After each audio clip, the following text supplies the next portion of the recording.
What's going on, guys? I am back on the minigame only iron, and it's been 3 months without an update. A lot has been accomplished since the last video, which I recommend you guys check out. I'll put a link here. But the gains have been all over the place, which is a lot of the reason why it took me so long to compile a video. I actually ended up having a lot more footage than I thought I would, so this is probably going to be broken up into a few videos, so expect some more frequent uploads coming up. Anyways, we're going to start off this video with 55 magic achieved at Shades of Mort'ton, which means we could finally alch our Shades of Mort'ton tab. Turns out that ended up being not so great an idea because some of those items I could have kept for clues, but we ended up with 83k, and I did end up keeping a poisoned Addy Dagger in case I ever want to poison something. And I kept the black 2H because 2H swords are the coolest looking weapons in the game. I was also grinding out prayer and firemaking at Shades of Mort'ton because I did still need overheads, and we need 65 firemaking to burn fear shades, which are the highest tier of shades, and you would need pyre logs to do that. And they have a chance at dropping a rune scimitar along with a couple other things that are generally just going to be really good for my account. But the firemaking and prayer gains at Shades seem to be coming pretty slowly to me, so I branched out to find some other methods.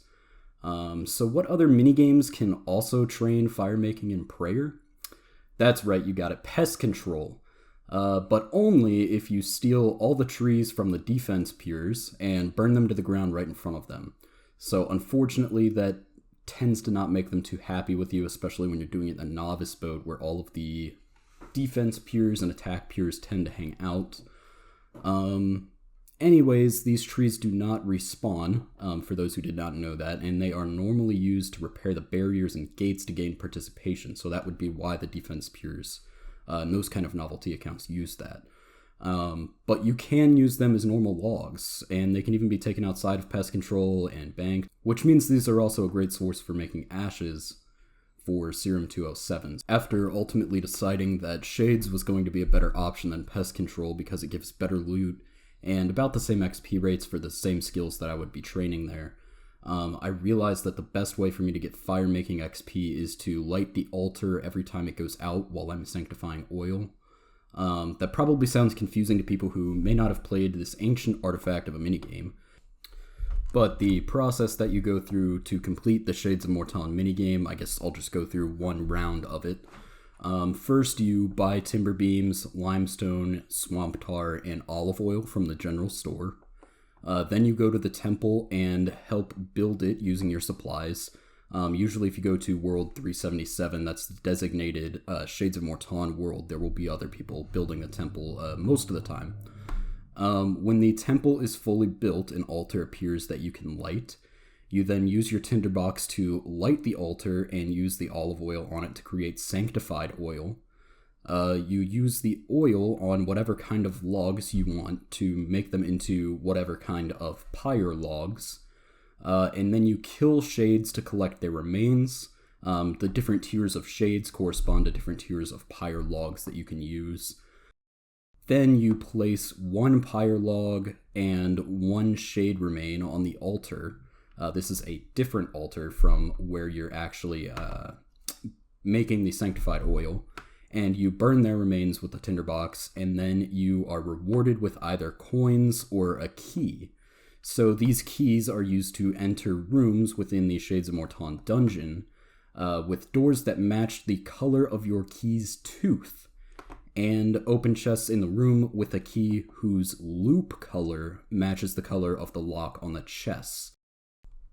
Essentially, what you're left with is a very simple 8-step process that is not in any way confusing. Anyways, in order to rush 65 firemaking faster, I had the idea of stockpiling my sanctified oil, since most firemaking XP in the process comes from lighting the fire at the temple.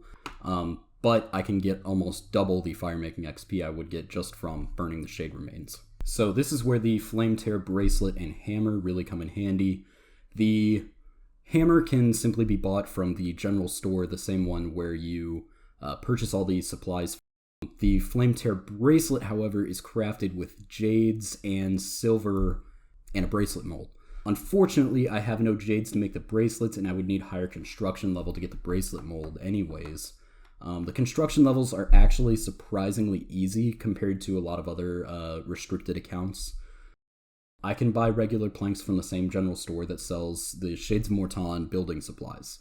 But in order to get a reasonable amount of jades, I need to do Gnome Restaurant. Gnome Restaurant takes quite a lot of trekking around the map, so access to as many teleports as possible is really vital for the hard tier deliveries. But unfortunately, the most reliable way for me to get law runes is to unlock the Mage Arena rune shop by completing the Mage Arena mini quest. So as you can see, this is already becoming a kind of customized one small favor quest. So anyways, I managed to get 60 magic, which means we can finally do the Mage Arena mini quest. So let's go ahead and head there.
So we managed to make it out sort of alive.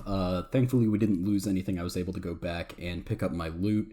And we got our cape, which is awesome. But most importantly, we finally have access to law runes and cosmic runes, which means not only will I have spellbook teleports, but I can make rings of dueling, games necklaces, necklaces of passage, which is going to make Gnome Restaurant way less running around.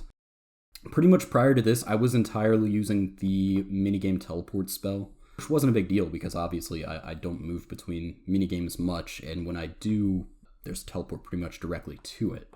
Now, I didn't capture every reward from Gnome Restaurant, but here is a list of the possible drops that I can get.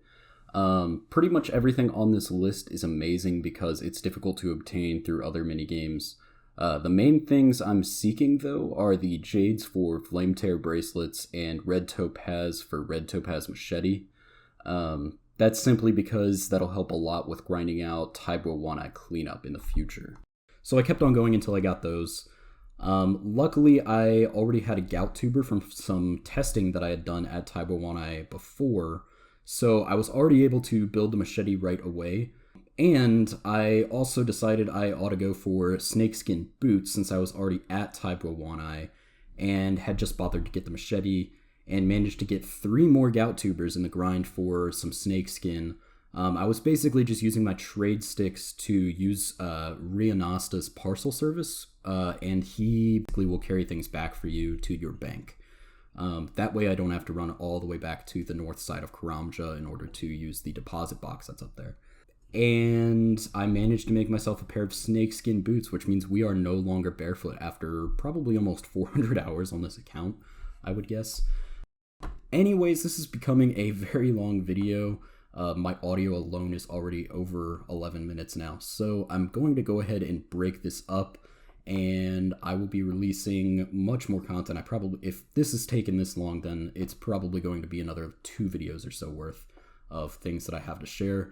So go ahead and hit that subscribe button so that you can keep up with what I'm working on. I will make sure that it's not another 3 months before you guys hear from me again. So I do have that content backlog to work with now. Anyways, guys, it's been great, and I can't wait to share with you guys what happened next.